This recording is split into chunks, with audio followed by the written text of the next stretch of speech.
Hey everyone, thanks for watching the last few videos. It's been really cool to see all the feedback from different places around the United States and also outside of the US in different countries. I've seen comments from Sweden, Germany, the UK. It's actually quite cool. Definitely cooler than I anticipated. It's really neat to be able to talk to everybody about plumbing in different areas of the globe. The next video is going to be, again, another compilation of different clips that I have put together from this week and last week. Different odd things here and there. Sometimes it's difficult when you get in the zone at work to remember to record. I'm a plumber first and a YouTuber, if you can even call me that, second. So I don't always get everything that I want to on video. I'm working on a GoPro to get more content and more actual in-depth work going on. But that's in the works for right now. But I still want to be able to put out different content and different videos on the job. So this video is going to be a bunch of clips thrown together, kind of like the last one. I hope you enjoy. This morning we were working on a York condensing furnace. This is a good unit, but today it's having some trouble. And as soon as I fired up the equipment, I could hear the draft inducer turn on, which is step number 1 in the combustion process. The draft inducer will spin. It'll make sure that it has negative pressure in the combustion chamber, because the way this works is it basically pulls the gas from the gas valve and pulls the flue products out of the heat exchanger and sends them up the chimney, or not the chimney, but the flue piping. So what's going on here is the draft inducer is spinning, but we are not getting a closed circuit on our low pressure switch. And because of that, the combustion process cannot continue. All right, so we're gonna set our meter on continuity, and we're gonna prove that the pressure switches are working or not working. I've already done this, but this is the high pressure switch. Because this is a modulating gas valve, this lets more or less gas flow in depending on what rate of fire is required by the furnace. So we have my alligator clips from my meter set to continuity, and right now you're not hearing any beeping, which means there is no continuity between the two terminals on the pressure switch. But if I put my lips on that little thing right there, put my lips on the nipple, as I suck in gently, you'll hear that the circuit is made.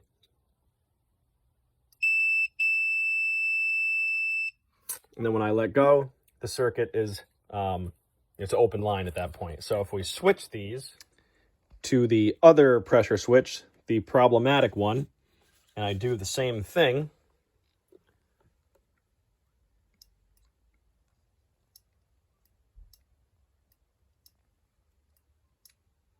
I'm doing it, you probably just can't hear it, but what you don't hear is the beep from the continuity checker on the multimeter, which means this top switch is no good.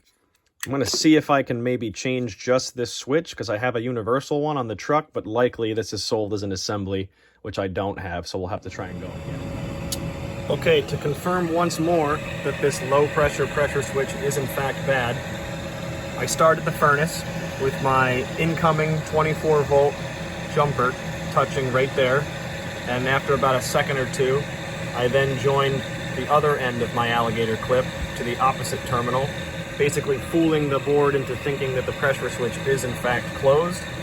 Once I did that, the igniter started to glow, and we now have combustion going on. This is not the way I'm going to leave it, but it's just to confirm that the pressure switch is DOA, so I can go ahead and get a new one. Do a very majestic pan shot.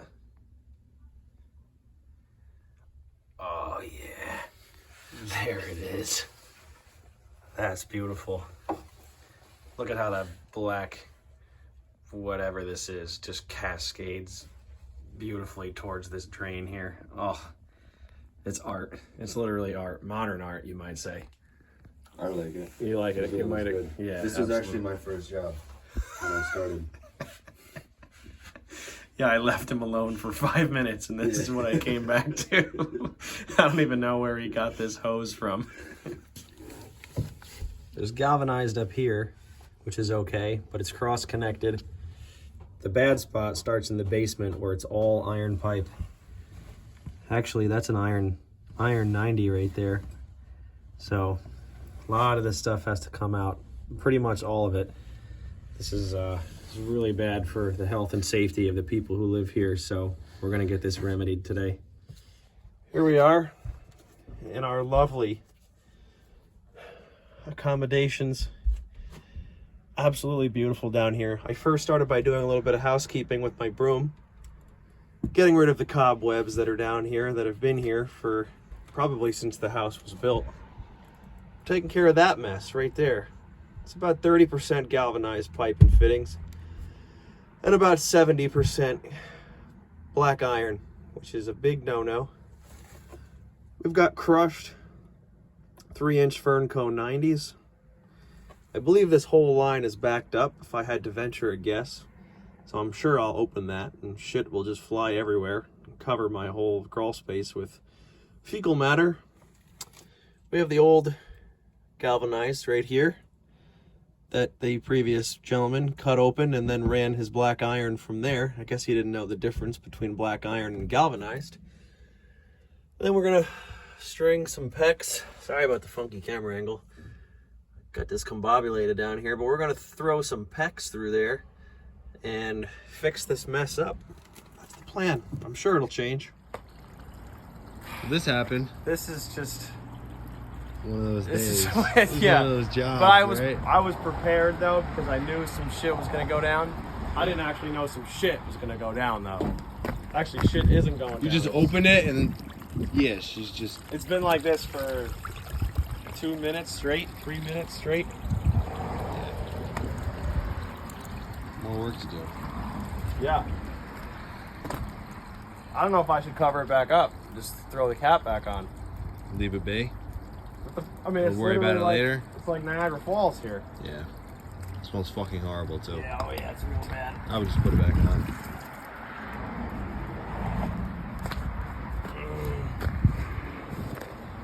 We don't have any water to be able to wash this either. Yeah. See that, kids?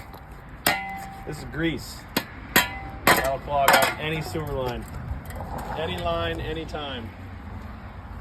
I'm gonna have to get some plastic for in there now. Yeah, go get your phone. He left his phone in there. So, wish him the best. Here's an update. I got plastic now, so we're rocking real luxury.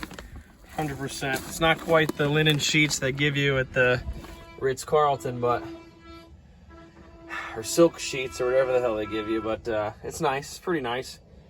We had I noticed here, I was gonna take this out because that's not right. Actually, there's like a lot of stuff here it's not right, but I was like, oh, I'm gonna fix this for them because they have no traps on any of their drains. So I was gonna start by ripping this stuff out. I noticed, first of all, that ain't really doing much.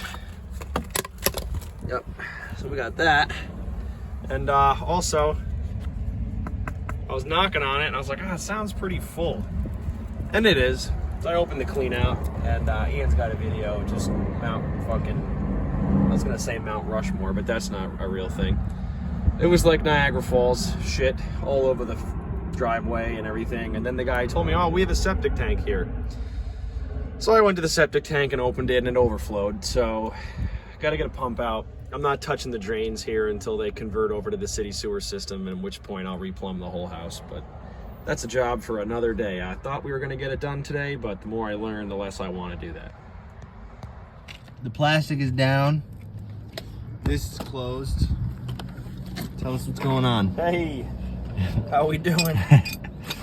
Must be nice to be able to breathe that nice, clean Yeah. outside air. Got Got the PEX up in here. We're gonna whip it and clip it. Can't really see up in there, but Well, it's nothing special, trust Yeah. me. It's you know, this is just the get it done temporary / permanent repair because they had no water and now they're getting water. And it sucks down here. Let's be Yeah.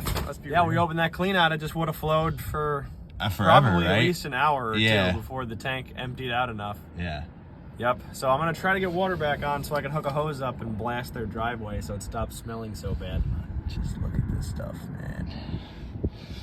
So where does this go? Where was this going? This drain? Yeah. I touched it and it broke. It fell apart. Damn. There's no glue. All right. Well, He didn't get the angle. not too angle, right, the right? angle too good. So Yeah. it kind of just jammed some couplings on Yeah. there, and you know how it goes. All right. All set here. Some bell hangers.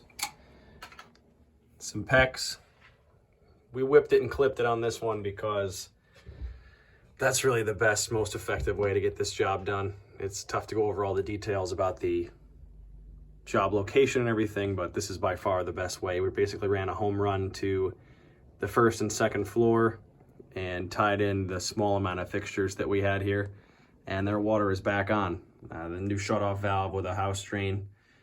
This way it allows us to drain down the house, make repairs, and they're back up and operational again. They got a call, or we got a call last night at like 7:30 to come out and fix a kitchen faucet leak. And we found out that half the house was piped with black iron. So it all needed to go, and that's what we did today. We're done. Job over. Thank God.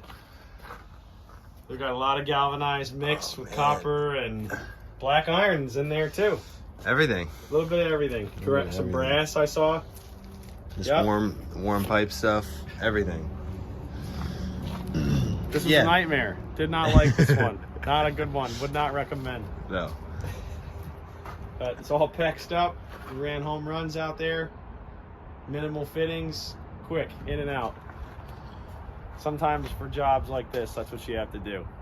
Can't be. The house is so, I mean, I'm not going to disrespect these people, but the house is very far gone. Yeah. You know, and. Yep. So now we're going to go over the shtick with the homeowner. Tell her what needs to be done, because we got to redo all the drains. Everything. In this whole house. Yes, everything. Yeah. But they need to get rid of that septic tank first. Yeah. So. Is that copper up there on the roof? Yeah. Nice. Looks like it. Copper vent. Yep. Or maybe not. Yeah. Maybe it's some other. Maybe it's muffler. Yeah, right? Who knows? All right, we'll catch you on the next one. All right. Okay, another sewer line call. This is going to be jackhammered and remodeled because the cast iron under the slab is in very rough condition. Ian is putting our CS12X reel in our monitor, putting the cable into the line, and we're going to trace it with our Scout locator, which is right here. And we're going to go put painter's tape on the floor because we can't paint up the ground just yet with the location of the line, so our subcontractor can come and demo the basement and we can put the new pipe in correctly. So far it's got 2 incorrect fittings, so we're going to take that and make it correct and get all this old nasty stuff out of here. All right, so the head of our camera gives off an electromagnetic field, and if you look closely you can see those hexagonal dots on the screen. That's our north and south pole. So I don't know which one is north and which one is south, but it doesn't really matter. What does matter is that you see 2 of them. So there's pole number 1, we'll call that north. And then pole 2 is right by the door, which is south. So in between the 2, which is the line, right there, is our equator. And we see that that is where the head of the camera is right now, 10 inches below the surface of the concrete. Also, our indicator numbers are way high, which means we're bang on as far as accuracy is concerned. If those were low, like in the 800, 900, 1000 range, we know that we're not close to the north and south pole. All right, job well done. Give me a Valenza sticker. Smart, that's free advertising. Yeah. So we have our depth and our line location marked with painter's tape. Got a 1'5" depth there, and it gets flat right around here, 1 foot for about 4 feet's worth of length. So we're gonna remedy all that and reform this bathroom the correct way once we get the floor open.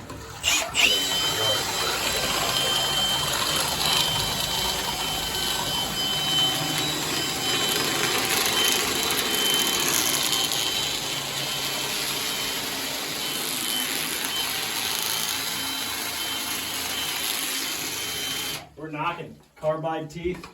Getting that pipe nice. Yeah, get her out of there.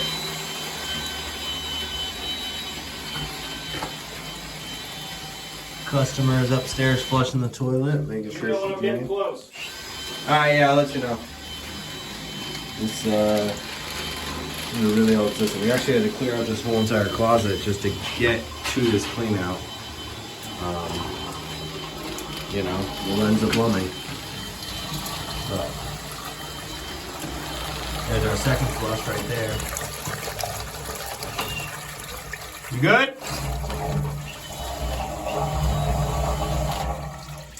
You hear it yet or no? Keep going, a little more.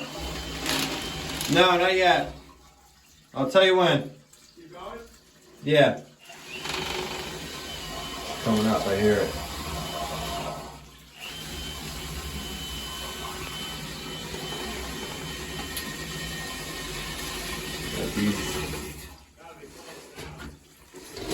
Yeah, I could probably pull her out now. That's what we're working with right here. Yeah. Did you guess anything?